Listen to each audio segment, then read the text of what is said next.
As my feet crunched in the hardened snow, I couldn't help but feel a little bitter.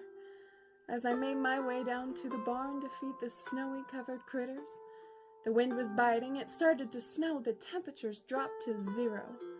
Still, when the horses saw that I'd arrived, they welcomed me as their hero. I walked towards my trusted four-wheeled machine and loaded her up with hay, then promptly turned the key, ready to get on with the end of my day. After trying to start her up a second time, and all she did was sputter, a slew of curses rang from my mouth, sending it into the gutter. And sitting in that side by side, I'd done my best to figure I'd be hauling hay by hand that Christmas Day. The stack of bales looking a little bigger. Well, best get this going and not drag on any longer when I heard a mighty bellow from behind me over yonder.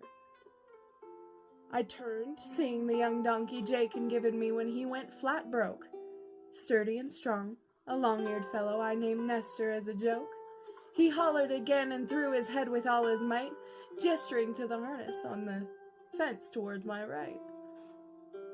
"You want to lend me a hand, my friend?" I asked, thinking I'd made a bluster, when Nestor threw his head with a nod and all the determination he could muster.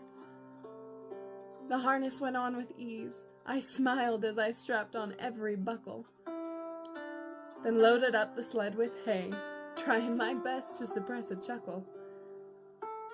Off we went, pasture to pasture, throwing hay upon the ground, then coming back for more, faster each time we'd found.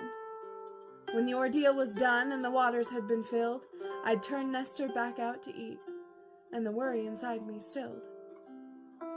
It was then I noticed something as the animals began to graze.